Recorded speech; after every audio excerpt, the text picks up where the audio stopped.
انا اعطیناک الکوثر. میں جلدی سے اب اس کو سورت کو بھی مکمل کر دوں تاکہ یہ ہماری سورت کمپلیٹ ہو جائے. ترجمہ کر دیتا ہوں. انا اعطیناک الکوثر، اے نبی ہم نے آپ کو عطا کی کوثر. فصلی، پس آپ نماز پڑھیے، لربک اپنے رب کے لیے، ونحر اور قربانی کیجیے. انا بے شک شانئک آپ کا دشمن هو الابتر، وہی دم کٹا ہے، وہی اسی کی نسل ختم ہوگی، اسی کا ذکر خیر ختم ہو جائے گا، وہی ناقص ہے، اس کا کوئی نام لینے والا ان کے بعد نہیں ہوگا. سمجھ رہے ہیں بات کو؟ اس صورت کا میں شان نزول بتا دیتا ہوں آپ کو، کچھ اس کی فضیلت کیا ہے اور اس کی تفسیر کیا ہے. یہ آپ کو تحریری شکل میں مل جائے گی، لہذا لکھنے کی ضرورت نہیں ہے. ٹھیک ہے؟ جیسے سورہ فلق اور سورہ ناس کا خلاصہ مل گیا نا آپ لوگوں کو. کس کس کو ملا ہے؟ سب کو مل گیا؟ آپ کو نہیں ملا؟ نیٹ سے دیکھ لیں، مل جائے گا انشاءاللہ. کب سے بھیجا ہوا ہے؟ اس کے بعد اذا جاء نصر اللہ قل یا ایھا الکافرون، ان صورتوں کے بھی آپ کو خلاصے سورہ اخلاص کا مل جائے گا انشاءاللہ. تو یہ جو بھی بتا رہا ہوں یہ بھی تحریری شکل میں آپ کو دے دیا جائے گا. اس صورت کا شان نزول یہ ہے کہ رسول اللہ صلی اللہ علیہ وسلم کو اللہ تعالیٰ نے حضرت خدیجہ سے 2 بیٹے دیے تھے. ایک کا نام تھا قاسم اور ایک کا نام تھا ابراہیم. آپ صلی اللہ علیہ وسلم کی جتنی بھی اولاد ہوئی ہے صرف حضرت خدیجہ سے ہوئی ہے. حضرت خدیجہ کے علاوہ آپ کی اولاد کسی اور زوجہ سے نہیں ہوئی. حضرت خدیجہ سے 4 بیٹیاں تھیں اور 2 بیٹے. ایک بیٹے کا نام قاسم، دوسرے کا نام ابراہیم. قاسم کی جب ولادت ہوئی ان کا بھی انتقال ہو گیا، اور ابراہیم کی ولادت ہوئی تو ان کا بھی انتقال ہو گیا. عرب میں نرینہ اولاد کی بڑی اہمیت تھی، کیونکہ انسان کا نسب اس کی نرینہ اولاد سے چلتا ہے، بیٹیوں سے نہیں چلتا. بیٹیاں تو غیروں کی ہوتی ہیں، رخصتی ہو کے دوسروں کے ہاں چلی جاتی ہیں، ان کے نسل میں اضافہ کرتی ہیں، ان کی نسل بڑھاتی ہیں. اپنے شوہر اور اپنے شوہر کے ددیال کی نسل میں اضافہ کریں گی. وہ اپنے باپ کی نسل میں اضافہ کون کرتا ہے؟ بیٹا. کیونکہ نسب کس سے چلتا ہے؟ باپ سے چلتا ہے، سوائے بلاول بھٹو کے. بلاول بھٹو کے بارے میں کہتا ہوں کہ بلاول بھٹو اسلامی تاریخ، غیر مسلموں کے ہاں تو ماں سے چلتا ہے جو نیچر کے خلاف ہے، لیکن اہل اسلام میں، اسلامی تاریخ میں سوائے بلاول بھٹو کے آج تک کوئی ایسا شخص پیدا نہیں ہوا جس کے نسب اور خاندان ماں سے چلتا ہو. بلاول بھٹو زرداری کے بیٹے ہیں، مگر خاندان ان کا کیا کہلاتا ہے؟ قوم جو آخر میں لگتی ہے وہ بھٹو کہلاتی ہے، حالانکہ وہ بھٹو ان کی والدہ تھیں، ان کے والد محترم بھٹو نہیں. تو سیاست میں انہوں نے نسب ہی کو بگاڑ دیا اپنا. سمجھ رہے بات کو؟ تو یہ سیاسی لوگ اتنے خطرناک ہوتے ہیں کہ یہ اپنے باپ کے نسب کو بدل دیتے ہیں سیاست کے چکر میں، کیونکہ زرداری لگے گا تو ووٹ نہیں ملیں گے، ووٹ بھٹو کے نام کو کیش کرانا ہے. خیر، تو رسول اللہ صلی اللہ علیہ وسلم کے 2 بیٹے ہوئے، دونوں کا انتقال ہو گیا. عرب میں بے اولادی کو بھی معیوب سمجھتے تھے، کیونکہ آپ کی نسل چلے گی بیٹوں سے، اور بیٹے ہیں جو باپ کی بہت زیادہ عزت کا ذریعہ بنتے ہیں. بیٹیوں کے اپنے فضائل ہیں، لیکن ظاہر ہے نسل بیٹیوں سے نہیں چلتی. تو جب نبی صلی اللہ علیہ وسلم کے دونوں بیٹے مر گئے، دنیا سے چلے گئے، تو عاص ابن وائل بہت بڑا دشمن تھا اہل اسلام کا، وہ اور قریش، دیگر قریش، وہ یہ کہنے لگے کہ محمد صلی اللہ علیہ وسلم معاذ اللہ ابتر ہیں. کیا مطلب؟ ان کی نسل ختم، اور ان کا نام لینے والا ان کے بعد دنیا میں کوئی نہیں ہوگا، کیونکہ بیٹے ہی نہیں ہیں. تو یاد کون رکھے گا؟ اولاد ہی نہیں ہے، باپ دادا کے نام کون لے گا؟ اولاد تو ہے ہی نہیں، بیٹیاں ہیں. سمجھ رہے بات کو؟ آپ صلی اللہ علیہ وسلم کو اس طعنے سے تکلیف ہوتی تھی، تو اس پر یہ صورت نازل ہوئی کہ اے نبی آپ کا ذکر ختم نہیں ہوگا، آپ کی روحانی اولاد بہت ہوگی. باقی اللہ نے آپ کو بیٹا کیوں نہیں دیا، یہ دیا تو اٹھا کیوں لیا، اس کی حکمت ایک اور مقام پہ بیان کی گئی ہے، وہ میں بتاتا ہوں آپ کو بعد میں. لیکن بتایا گیا کہ اے نبی آپ کا ذکر ختم نہیں ہوگا، بلکہ یہ جو کہہ رہے ہیں نا کہ آپ کو خیر نہیں ملی، ابتر اسے کہتے ہیں جس کی نسل میں یا جس کو، کیونکہ جس کی اولاد نہیں ہے نا اس کو یہ سمجھا جاتا ہے، اور حقیقت بھی ایسا ہی ہے کہ بہت بڑی خیر سے محروم ہو گیا. وہ بڑھاپے میں خدمت کے لیے نہیں ہے، کاروبار سنبھالنے کے لیے کوئی نہیں ہے، دین کے مشن کو آگے لینے کے لیے، چلانے کے لیے نہیں ہوگا، اور تذکرہ نسل میں نہیں ہو سکے گا. تو یہ ساری بھلائیوں سے انسان محروم ہو جاتا ہے. تو نبی کو تسلی دی گئی، انا اعطینا الکوثر، اے نبی ہم نے آپ کو خیر کوثر کہتے ہیں خیر کثیر کو، بہت زیادہ بھلائیاں ہم نے آپ کو عطا کر دی ہیں. کوثر سے نہر کوثر تو ہے، لیکن کوثر کا جو لغوی مطلب ہے، ڈکشنری میں جو مطلب ہے وہ کیا ہے؟ اصل میں حوض کوثر کو نہیں کہتے، بلکہ کسے کہتے ہیں؟ خیر کثیر. اے نبی ہم نے آپ کو خیر کثیر عطا کی ہے، جس میں کیا ہے؟ نبوت، عزت، آپ کا قیامت تک تذکرہ ہوتا رہے گا.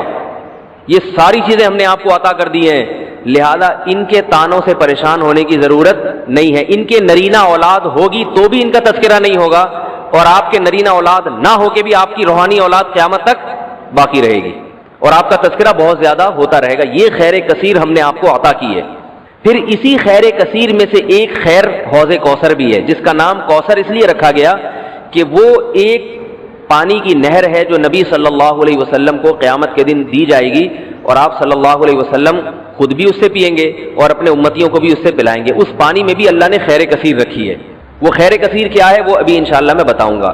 تو اس کا مصداق یعنی یہ آیت منطبق ہوتی ہے حوض کوثر پر بھی. ٹھیک ہے، تو یہ تو اس کا شان نزول ہے کہ اللہ نے بتا دیا کہ یہ جو آپ پر طنز اور طعنے کر رہے ہیں یہ لوگ ہیں جن کی نسل ہے ختم ہونے والی. ان کا نام لینے والا کوئی بھی نہیں ہوگا. بڑے بڑے سرداروں کے نام تو لیا جاتا ہے ان کا آج، لیکن اچھے جذبے سے نہیں لیا جاتا. ان کا نام برائی کے طور پہ لیا جاتا ہے. یہ تو اس صورت کا ہو گیا شان نزول. اس صورت کی فضیلت کیا ہے؟ حدیث میں آتا ہے، صحابہ کہتے ہیں کہ ہم بیٹھے ہوئے تھے رسول اللہ صلی اللہ علیہ وسلم کے ساتھ مسجد میں. آپ صلی اللہ علیہ وسلم پر ایک دم کچھ غنودگی سی طاری ہوئی، بے ہوشی کی کیفیت طاری ہوئی جیسے وحی میں ہوتی تھی. تو اس کے بعد جب آپ صلی اللہ علیہ وسلم بالکل بیدار ہوئے ہیں، نارمل حالت میں آپ صلی اللہ علیہ وسلم آئے ہیں، تو بڑے خوش تھے اور آپ صلی اللہ علیہ وسلم نے اس صورت کی تلاوت کی. اللہ کے نبی پر جب وحی آتی تھی نا تو جیسے ہی آپ صلی اللہ علیہ وسلم ہوش کی حالت میں آتے تھے تو فوراً ان آیتوں کی تلاوت شروع کر دیا کرتے تھے تاکہ میں بھول نہ جاؤں. تو آپ نے فوراً بسم اللہ الرحمن الرحیم پڑھا اور انا اعطیناک الکوثر فصلی لربک وانحر ان شانئک ھو الابتر. یہ آیتیں نازل ہوئیں اور آپ نے فوراً ان آیتوں کی تلاوت شروع کر دی. جب یہ شروع ہوئی تو صحابہ نے پوچھا یہ کوثر کیا چیز ہے؟ آپ صلی اللہ علیہ وسلم نے فرمایا میرے رب نے مجھے بشارت دی ہے کہ قیامت کے دن مجھے ایسی نہر ملے گی. وہ نہر ایسی ہے کہ اس کے جو پیالے ہیں جس سے لوگ پانی پئیں گے وہ چاندی کے ہیں، اور ان کی تعداد ان پیالوں کی گلاسوں کی اتنی ہے جیسے آسمان کے ستارے، اور اس نہر کا پانی برف سے زیادہ سفید ہے اور شہد سے زیادہ میٹھا ہے، اور میری امت میں کوئی بھی اس کا پانی پیے گا تو اسے کبھی بھی پیاس نہیں لگے گی. میدان حشر میں جو لوگوں کا سب سے بڑا مسئلہ ہوگا وہ پیاس ہوگا، سب سے بڑا مسئلہ. اور کہتے ہیں سمندروں کا پانی بھی اگر پی لے کوئی ساتوں سمندروں کا تو اس کی پیاس نہیں بجھے گی. تو میرے اللہ نے مجھے یہ نہر دی ہے، جو میرا امتی اس سے پی لے گا اسے کبھی بھی ہمیشہ کے لیے اس کی پیاس ختم ہو جائے گی. پھر آپ صلی اللہ علیہ وسلم نے فرمایا اسی موقع پر اسی حدیث میں کہ کچھ میرے امتی آئیں گے حوض کوثر سے پانی پینے کے لیے، فرشتے انہیں وہاں سے ہٹائیں گے، دھتکاریں گے. میں کہوں گا کہ یہ میرے امتی ہیں تو فرشتے کہیں گے کہ آپ کو علم نہیں ہے ما احدثوا بعدک، کہ انہوں نے آپ کے بعد بدعتیں ایجاد کر لی تھیں. ہیں تو آپ کے امتی مگر انہوں نے آپ کے دین میں تبدیلیاں کر لی تھی. جو دین آپ ان کو دے کر گئے تھے اس پر انہوں نے قناعت نہیں کی، اپنی طرف سے اس میں اضافے کیے، ایڈیشن کہتے ہیں نا، بہت ساری چیزیں بڑھا لی انہوں نے. تو اس میں وعید بھی آپ صلی اللہ علیہ وسلم نے بتا دی کہ حوض کوثر سے بدعتی کو پانی پینے کی توفیق نہیں ملے گی. تو یہ تو اس صورت کی فضیلت ہو گئی. اب اس صورت کے مضامین کیا ہیں، تفسیر کیا ہے اس کی، اس کے اسباق کیا ہوتے ہیں، یہ انشاءاللہ پھر. تو جب نبی صلی اللہ علیہ وسلم نے فرمایا نا کہ تم موت کے بعد دوبارہ زندگی ملے گی، تمہیں اللہ کے سامنے حساب و کتاب دینا ہے، تو وہی مشہور سوال تھا سأل سائل بعذاب واقع. اللہ فرماتے ہیں واقع کب ہوگا یہ تو میں نہیں بتاؤں گا، میرا اصول ہی نہیں ہے کہ میں قیامت کا علم بتا دوں. لیکن اتنی بات ہے للکافرین لیس لہ دافع، جو بھی اللہ کا منکر ہے، اللہ کو نہیں مانتا، اللہ کے حکام کو فالو نہیں کرتا، جب وہ عذاب آئے گا تو دنیا کی کوئی طاقت اس عذاب سے ان کو بچا نہیں سکے گی. تعرج الملائکۃ والروح الیہ فی یوم کان مقدارہ 50,000 سنہ، 50,000 سال کا ایک دن ہوگا. کہیں 1,000 سال اللہ نے ذکر کیا میدان حشر کے بارے میں، کہیں 50,000 سال. تو علماء نے بیان کیا یہ لوگوں کے حالات کے حساب سے ہوگا. یہ ٹائم کے جو یونٹ ہے نا یہ ہر ایک کے حق میں مختلف ہوتے ہیں.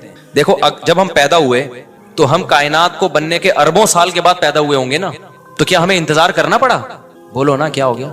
اگر ہمیں اللہ انتظار کرواتا ابھی تم عالم ارواح میں ہو 1 ارب سال کے بعد تمہارا نمبر آئے گا تو میں تو بوریت سے مر چکا ہوتا. کیا خیال ہے بھائی؟ جہاں فلائٹ 1 گھنٹہ لیٹ ہو جائے انتظار میں آدمی ٹینشن میں چلا جاتا ہے. لیکن ہم تو جب آئے تو ہمیں تو لگا کہ کائنات کی ابتدا آج سے ہو رہی ہے جب ہم نے ہوش سنبھالا، کیونکہ ہمارے وہ یونٹ جو تھے نا، جو وقت کی اکائیاں ہیں، وہ ہمارے حق میں اسٹارٹ ہی نہیں ہوئی تھی.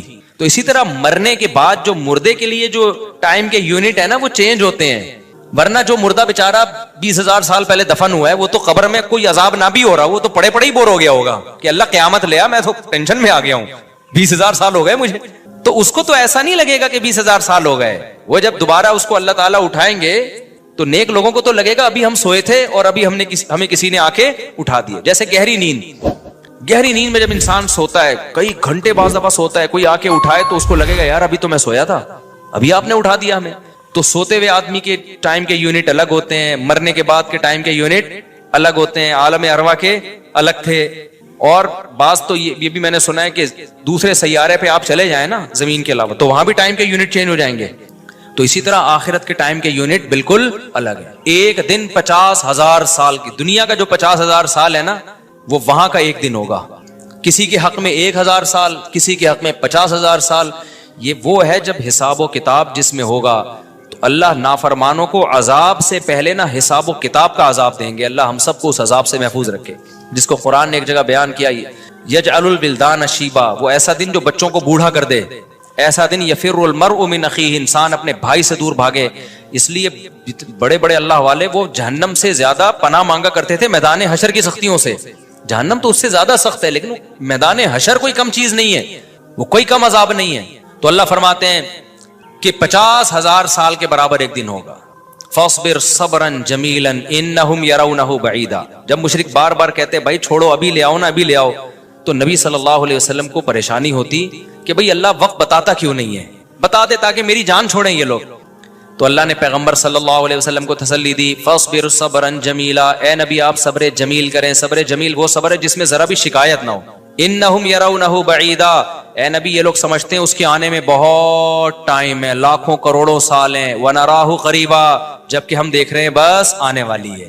کیوں؟ جب آپ مر گئے نا, ابھی دیکھو ہو سکتا ہے 1,000 سال باقی ہوں قیامت آنے میں, ہو سکتا ہے 20,000 سال باقی ہوں, لیکن ہمارے مرنے کے بعد ہمیں نہیں لگے گا 20,000 سال. ہمیں تو ایسا لگے گا ابھی ہم مرے تھے اور اتنی جلدی اللہ نے قیامت قائم کر لی. تو ہمیں تو اپنی موت کے حساب سے چلنا ہے بھائی. ہمیں کیا پتا کہ ہمیں کیا کرنا ہے اس سے کہ 50,000 سال بعد قیامت آئے یا 1 کروڑ سال بعد آئے. جب ہم مر گئے تو ہماری قیامت واقع ہو گئی ہے, ٹائم کے یونٹ ہمارے حق میں چینج ہو جائیں گے. تو اس لیے اللہ کہتے ہیں انہم یرونہ بعیدا, اے نبی یہ سمجھتے ہیں بہت بعد میں آئے گی قیامت. ونراہ قریبا, ہم تو دیکھ رہے ہیں کب ہے, بالکل قریب ہے, زیادہ ٹائم نہیں ہے. یوم تکون السماء کالمہل, اللہ فرماتے ہیں جس دن آسمان تیل کی تلچھٹ کی طرح ہو جائے گا, ایسے پگھل جائے گا آسمان. اتنی بڑی تباہی آنے والی ہے اس کائنات پہ جس پہ ہم فخر کر رہے ہیں, اس یہاں کے شاپنگ سینٹروں پہ فخر کر رہے ہیں. میں بھی ایک پروگرام میں گیا نا اسلام آباد میں, بڑا زبردست پروگرام تھا, بڑے بڑے تاجر آئے ہوئے تھے, تھوڑا سا موٹیویٹ کرنا تھا لوگوں کو تاکہ پیسہ کمائیں. تو یہ تو اچھی بات ہے, اسلام تو آپ کو بزنس کا پیسہ کمانے کا حکم دیتا ہے تاکہ ہم بھکاری پن سے نکلیں. بھکاری پن کو تو پسند نہیں کیا گیا نا, ایک شخص بھیک مانگتا ہے نبی نے اس کو پسند نہیں کیا, تو پوری قوم پورا کنٹری بھکاری بن کے IMF کے سامنے کشکول لے کے کھڑا ہوا ہو, تو ہمارے نبی اس کو پسند کریں گے کہ کوئی مسلمان قوم ہو اور قومی سطح پہ بھکاری بن چکی ہو. تو یہ علماء کی ذمہ داری ہے لوگوں کو پیسہ کمانے کی ترغیب دیں, بزنس کی طرف لے کر آئیں, یہ مذہبی ذمہ داری ہے. تو میرا اس میں کوئی کمیشن نہیں تھا, میں گیا میں نے تقریر کی, لیکن ایک چیز کا مجھے اندازہ ہوا کہ یار ایک چیز یہاں پیدا ہو رہی ہے, پیسہ کمانے کے ساتھ پیسے کی محبت بھی آ رہی ہے. تو مجھے خیال ہوا میں اپنی اسپیچ میں ایک بات کہوں کہ آپ یہاں ہیں, سارے ارب پتی کروڑ پتی تاجر ہیں, سب اپنے اپنے تجربے شیئر کر رہے ہیں کہ میں یہ کرتا تھا, آج میں نے اتنے روپے کما لیے, میں یہ کرتا, تاکہ لوگوں کو موٹیویشن ملے. اچھی بات ہے, بہت اچھا پروگرام تھا. تو مجھے خیال ہوا کہ ایک بات میں کہوں کہ ضرور, لیکن ایک چکر نا ہفتے میں ایک دفعہ قبرستان کا ضرور لگایا کرو تاکہ نیتیں ٹھیک ہو جائیں پیسہ کمانے سے. ایسا نہ ہو یہ پیسہ قارون بنا دے آپ کو. ایک دفعہ ایسا کیا کرو, جیسے یہ پروگرام ہو رہا ہے بڑا زبردست, لوگ آ رہے ہیں, ایوارڈ مل رہے ہیں, اور تو یہاں سے نکل کے, لیکن میں نے کہا نہیں, میں نے کہا یہ ان کے مینٹل لیول سے نا اوپر کی چیز, ہر چیز ہر جگہ کہنے کی نہیں ہوتی. یہ کہیں گے مفتی صاحب رنگ میں بھنگ ڈال کے چلے گئے. اچھا بلا ہم دیکھ رہے تھے اتنے کروڑ پتی لوگوں کو سن کے, ہمیں بھی خواب آ رہے تھے کل ہمارے پاس لینڈ کروزر ہوگی, 4 شادیاں ہوں گی, اب پیسہ ہوگا زبردست, یہاں جائیں گے وہاں جائیں گے. یہ مولوی نے آ کے یہاں بھی کیا کر دیا, قبرستان کی باتیں شروع کر دی. تو وہ مناسب نہیں تھا, لیکن دل چاہ رہا تھا کہ میں ان سے کہوں اگلا پروگرام وہ بول دوں گا کہ بہت زبردست پیسہ کمائیں, ایک دفعہ جا کے قبر میں جو آپ سے پہلا کما کے چلے گئے نا پہلے کما کے. یہ یوٹیوبرز تو یہاں آ رہے ہیں اپنا ایکسپیرینس شیئر کر رہے ہیں, میں ایسا کانٹینٹ بناتا ہوں اور میں ایسے محنت کرتا ہوں. اچھی بات ہے, مجھے بڑی خوشی ہو رہی تھی, تھوڑی سی امیدیں ہوئی کہ شاید پاکستان اب شاید اچھی سمت میں جانا شروع ہو جائے. تو مجھے ان پہ وہ کوئی نہیں, وہ تو بہت اچھا کر رہے تھے, بلکہ یہ تو ایک ظرف کے بڑے ہونے کی بات ہے کہ آپ بتائیں کہ میں نے پیسہ ایسا کمایا, ورنہ لوگ بتاتے کہاں ہیں. مجھے ان یوٹیوبرز میں خوشی ہو رہی تھی, وہ بتا رہے تھے ہم نے یہ کانٹینٹ بنایا, ہم نے ایسے چینل بنایا, اتنے پیسے کمائے. تو اچھی بات ہے, شیئر کرو یار تاکہ لوگوں کی غربت ختم ہو, وہ بھی کریں یہ کام. لیکن ساتھ ساتھ ایک بات, یہ پیسہ آپ کو سلیمان علیہ السلام جیسا بھی بنا سکتا ہے اور قارون اور فرعون جیسا, ابو بکر عثمان جیسا بھی بنا سکتا ہے اور ابو جہل جیسا بھی بنا سکتا ہے. کیا خیال ہے؟ یہ سارے پیسے والے لوگ تھے نا. تو آپ پیسہ کما کے سلیمان علیہ السلام جیسے شکر گزار بن جاؤ, عثمان ابن عفان جیسے غنی بن جاؤ, عبد الرحمن بن عوف جیسے بن جاؤ. اس کے لیے ضروری ہے کہ ہفتے میں ایک دفعہ قبرستان کا وزٹ اپنے خرچے پہ کر لیا کریں, اور ایسے ہی نہیں گزرتے ہوئے, وہاں جا کے کھڑے ہو کے قبروں پہ دیکھا کریں کہ میں جتنا بھی بڑا بن جاؤں, میرے یوٹیوب پہ چینل پہ 10 ملین بھی سبسکرائبر آ جائیں, لیٹنا میں نے کہا ہے تھوڑے دنوں میں جا کے بھائی اس قبر کے اندر. لہذا اس پیسے سے میں اس قبر کی تیاری کر لوں تو فائدہ ہے, اور اگر یہ لینڈ کروزر ہی میرا مقصد ہے اور میرا مقصد عیاشی ہی ہے اور شو مارنا ہی ہے, بھائی پھر یہ تو قارون نے آپ سے زیادہ کما لیا, ان خزانوں کے ساتھ ہی زمین میں دھسا ہے وہ. سمجھتے ہو کہ نہیں سمجھتے ہو؟ تو تھوڑا سا کبھی کبھار جب بڑے بڑے پروگراموں میں جایا کرو تو تھوڑا سا قبرستان میں, ہمیں تو اللہ نے سہولت دی ہے, بہت خطرناک قبرستان ہے یہ جو ہے نا, کیونکہ گورنمنٹ نے لائٹیں کہیں بھی نہیں لگائیں, تو یہاں تو 2-4 لائٹیں تھی, چرسیوں نے چوری کر لی. اب اندھیرا ہوتا ہے اس میں, اس سے بڑا فائدہ ہوتا ہے. اور جن بھوت بھی لوگوں کو نظر ہوتے نہیں ہیں جن یہاں پر, لیکن لوگوں کو نظر آ رہے ہوتے ہیں, ڈرے ہوئے جا رہے ہوتے ہیں نا. سرکٹا ایک دن نظر آیا کسی کو, بعد میں پتا چلا وہ کمبخت وہ نہیں سویٹر نا یہاں تک اس نے کیا ہوا تھا, سر ہی نہیں تھا اس کو. سویٹر یوں کر کے نا قبرستان پہ بیٹھا رہتا تھا, لوگ بھاگ جاتے تھے, بس سرکٹا آیا ہوا یہاں پہ, ٹھیک ہے نا. تو آپ یہ جو ہمیں اللہ نے بڑی سہولت دی ہے, کبھی کبھار ایسا کیا کرو, یہاں چلے جاؤ. رات کے وقت جاؤ گے تو جیسے آپ نے انرجی اپنی خرچ کرنی ہے نا, تو کہتے ہیں ڈاکٹر 1 گھنٹے کی واکنگ سے 15 منٹ کی جاگنگ بہتر ہے. 15 منٹ کی جاگنگ میں اتنی انرجی لگ جائے گی جو 1 گھنٹے کی واکنگ میں نہیں ہوگی. تو دن میں قبرستان 100 دفعہ جانے سے بہتر ہے رات میں 2:30 بجے 1 دفعہ چلے جاؤ. بس رات میں 2:30 بجے 1 دفعہ چلے جاؤ, اور وہاں جا کے بیٹھو, بیٹا آنا کہاں ہے, یہی آنا ہے. اور یہ جو لیٹے ہوئے ہیں نا, یہ سارے غریب نہیں تھے, ٹھیک ہے نا. ان میں بہت سارے کروڑ پتی تھے, ارب پتی تھے, 4 شادیوں والے بھی تھے, 1 والی بھی تھے, اور بچوں والے بھی تھے, بغیر بچوں والے بھی تھے, جوان بھی تھے, بڈھے بھی تھے, 30 سال کے بھی تھے, 15 سال کے بھی تھے, 6 مہینے کے بچے بھی تھے. کیا نظر آ رہے ہوں گے خبریں, جا کے دیکھو. کل ہوس اس طرح سے ترغیب دیتی تھی مجھے, وہ ایک شاعر نے بڑا شعر کہا ہے کہ مجھے ہوس جو ہے نا وہ ترغیب دیتی تھی. ہوس نہیں ہوتی پیسوں کی, دولت کی, کہ یہ سکندر ہے, ہاں وہ کہ جو ہے نا, مجھے پورا شعر یاد نہیں, 20 سال ہو گئے سنے ہوئے اس کو. اس کا خلاصہ بتا رہا ہوں کہ ہوس مجھے ترغیب دیتی تھی کہ بھائی پیسہ کماؤ, پھر یہ عیاشی اور اتنی عزت اور ایسا کچھ ہوگا اور بڑے مزے ہوں گے نا, اور نائٹ کلب جائیں گے, شرابیں پیئیں گے اور یہ کچھ کریں گے. کہہ رہے ہیں ایک دن کیا ہوا, مجھے جو ہے قبرستان سے میرا گزرنا ہوا, تو مجھے جو ہے نا میری ہوس نے جو ہے نا مجھے 2-4 قبریں دکھائیں اور کہا یہ سکندر ہے, یہ دارا ہے, یہ کیکاؤس ہے. یہ سکندر اعظم کی قبر ہے, لاکھوں باندیاں تھیں اس کے پاس. آپ تو 2-4 گرل فرینڈ پہ فخر کر رہے ہو, گرل فرینڈ نہیں, لاکھوں باندیاں. گرل فرینڈ آپ کے تابع نہیں ہوتی, باندی تو جیسے آپ بولو گے بھائی جو کام آپ اس کے ذمہ لگاؤ گے وہ بھاگ نہیں سکتی, نوکر ہے آپ کی. تو اتنی بڑی بڑی دنیا انہوں نے روئے زمین پہ حکومتیں کی ہیں. آج قبروں کے اندر یہ دارا ہے, یہ کیکاؤس ہے, یہ سکندر اعظم ہے. بڑے بڑے بادشاہوں کی قبریں آپ کو نظر آئیں گی پڑے ہوئے اندر. اب نئے زمانے میں شعر کو ہم یوں چینج کر دیں گے, یہ 10 ملین والا ہے سبسکرائبر تھے, یہ 20 ملین والا, یہ 50 ملین والا. ایک کلپ بعض ایسے مشہور ہو جاتے ہیں, کھجا بھی رہے ہوں گے نا, بس یہ اپنی کھجانے کی ویڈیو ڈال دیں یوٹیوب پہ, لاکھوں روپے کما لیتے ہیں بیٹھے بیٹھے. بعض ایسے مشہور ہو گئے, کچھ بھی نہیں کرے نا, بس وہ کہے کہ ناڑا باندھتے ہوئے دکھا دیں, میں ناڑا باندھ رہا ہوں, میں ناڑا ایسے ٹائٹ کرتا ہوں, زار بند ایسے ٹائٹ کرتا ہوں. اتنے مشہور ہو گئے ہیں وہ, بس لوگ دیکھنا چاہتے ہیں. لوگ پتہ نہیں کیا ہو گیا اب. اللہ یار, وقار زکا نے کل ایک بڑی اچھی ویڈیو وائرل کی ہے یوٹیوبرز کے بارے میں, کہ اب میں وہ یوٹیوبرز کی وہ ویڈیو پہ جو اس نے کمنٹس کیے وہ تو نہیں بتاؤں گا, کیونکہ اس پر وہ اس کا نام لینا کسی کا ٹھیک نہیں ہے. اس نے کہا یار یہ عجیب ولاگر عجیب ٹائپ کے آ رہے ہیں, کچھ بھی کر لو, کچھ بھی کر لو, ملین ایک دن میں 1 ملین ان کے ویوز ہو جاتے ہیں. تو انہوں نے کہا یہ ان ولاگرز کا قصور نہیں, یہ قوم کا قصور ہے. اس نے بڑی اچھی بات کی, اس نے کہا یہ قوم کدھر کو جا رہی ہے بھائی. واش روم میں بیٹھا ہوا بندہ دکھا رہا ہے, دیکھیں آدھا اوپر والا دکھا رہا ہے. میں کہتا ہوں اگر وہ نیچے والا پورشن دکھا دے نا, یوٹیوب چینل بند کر دے گا, بولے گا بھائی اتنے سبسکرائبر اتنا کراؤڈ ہم برداشت نہیں کر سکتے, ڈی مانیٹائز کر دے گا یار. کہے گا بھائی یہ ہمارے بس میں اب. تو لوگوں کی نیچر دیکھو یار, کچھ بھی جو مشہور ہو جاتے ہیں, ایک دفعہ مشہور ہو گئے نا, بس اب کچھ بھی کریں گے. گالی دے رہے ہیں, وہ ویڈیو آ گئی, کھجا رہے ہیں, لوگ دیکھ رہے ہیں کیسے کھجاتے ہیں. یہ تو لوگ عجیب ہیں. بہرحال جو ہو رہا ہے میں تو مارکیٹ میں وہی بتاؤں گا نا آپ کو. تو اب جو سوشل میڈیا سے وابستہ لوگ ہیں, جن کے ٹک ٹاک پہ چینل, یوٹیوب پہ چینل, ان کے یہاں کامیابی کیا ہے,